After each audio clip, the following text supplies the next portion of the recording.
See, this is how we need to solve 2D questions with the use of vector. We just put the values as it is given in the formulas and we can get the values of which is needed. Okay, so this is nothing much difficult. We just add the I caps with the I caps and J caps with the J caps and get the answers. Now the next part we will do is projectile motion. Projectile motion is a motion where a body is thrown in the air, making making angles with the ground. If it's thrown just upward, then the angle is 90 degree, just straight projectile degree. But it is a parabolic projectile, making a certain angle theta with the ground. So this is with velocity u, and this is the angle theta. So if we divide u in components, so in this direction u cos theta, and in x-axis it will be u cos theta, and y-axis will be u sin theta, right? Now this total distance travelled in x-axis, the displacement in x-axis is called range, and this maximum height is in y-axis the height. Okay.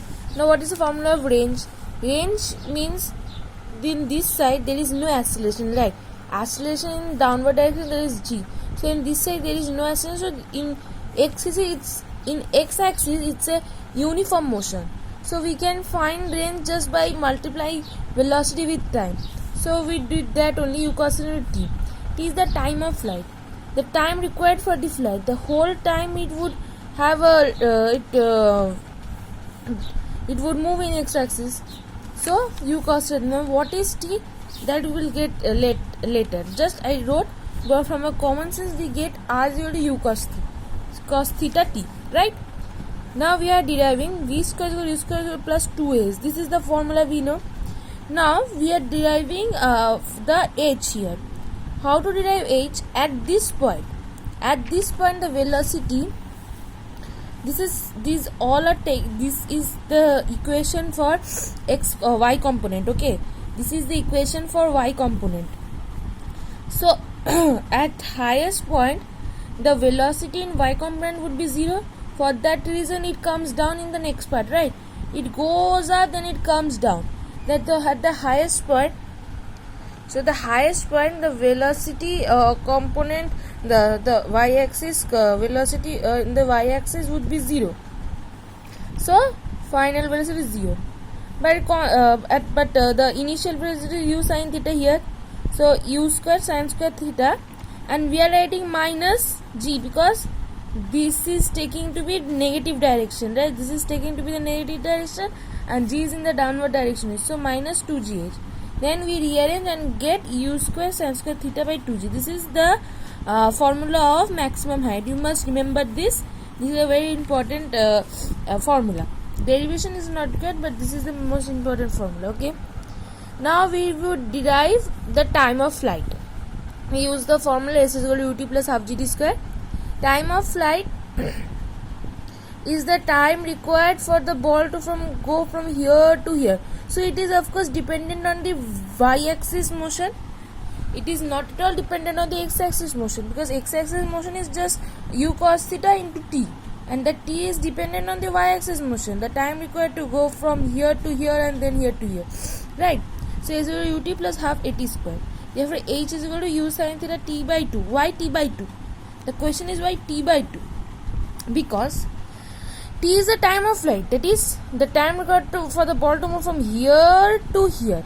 Now this parabolic projectile is symmetric about this midpoint, this midline, right? So if the total time required from here to here is t, so time required from here to here is t by 2, right? In time t by 2, the distance moved is h. The displacement is h, right? In time t by 2, when we put again t, if we put t, then the displacement would have been 0.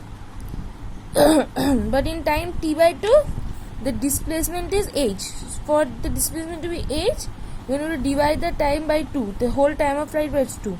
So h is u sin theta t by 2 minus half g t by 2 whole square, so t square by 4. Why we have written minus? Because it's in the downward direction. Okay.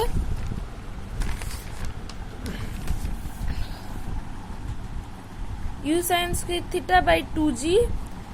We are putting the value of h here. Okay. Now we are getting a quadratic equation and solving it. We get t is equal to u sin theta by g. Okay. Now r is equal to u cos theta t. We get t u cos theta into 2u sin theta by g. There is a formula 2 cos theta. We are doing u square. Then we are left with 2 cos theta sin theta. 2 cos theta sin theta is equal to sin 2 theta. You will learn this in trigonometry maths. So we are getting r is equal to u square sin 2 theta. So what is the maximum range? A person can throw a ball with a certain velocity. Then what would be the maximum range? The person can throw a ball with a certain velocity. So here certain velocity we are saying means u is constant and g is always constant. So r is, then when we say that a person can throw a ball with a certain velocity, then r becomes directly proportional to sin 2 theta. So when will r will be maximum? When sin 2 theta will be maximum. That is when sin 2 theta will be 1. That is 2 theta will be 90 degree. That is theta is equal to 45 degree. At theta is equal to 45 degree, r has maximum range. Okay. We can see it for other things also. Minimum we can't get because it can be 0. That is when it's thrown parallel to the parallel to the x-axis. So then time of flight will be 0. It will have no projectile and all. But it's impossible, right? We put theta is equal to 0. That is making angle 0 degree with the x-axis. So it would go as much as it can go. So it won't be range 0, right? It would be infinity. So minimum is finding is a lame option. So we find the r max, t max. When t would be max, when theta is equal to 90 degree. That is when it is not a parabolic projectile. It becomes a one-dimensional motion, right? Throwing the ball just upward, just above the head. And when h can become maximum, what is the formula of h? U square sin square theta by 2g. That is also when theta is equal to 90 degree, right? These are theta is equal to 90 degree would come to be theta is equal to 90 degree would come as vertical projectile. But vertical projectile is not a 2D motion. So r max is always considered in 2D motion. When r will be max, theta is equal to 45 degree. Okay. So equation of projectile. Equation of projectile. We know x is equal to u cos theta t because x is the displacement on the x-axis in time t. Right. U cos theta is the x component. In whole of the motion, it's an important part. In whole of the motion, the the velocity component in x-axis remains the same. At this point also, the velocity in x component is u cos theta. At the topmost point also, the velocity on the x component is u cos theta. At this point also it's u cos theta, the x component velocity. Here also, in every point of the projectile, the velocity of x component does not change because there is no acceleration along x axis. So at every point the velocity of a component in x axis is u cos theta.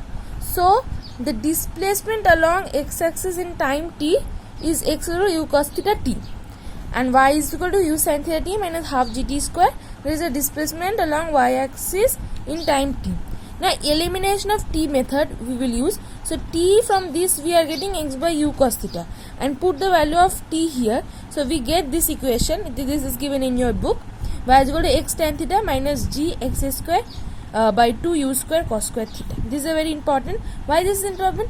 If you are given the x if you are given the x in a if you are given with the x, the theta and the u, then you can get the point where the y if you are given with the x coordinate, if you are given with the x coordinate, the theta and the velocity, initial velocity, you can get the y coordinate of that point. Okay.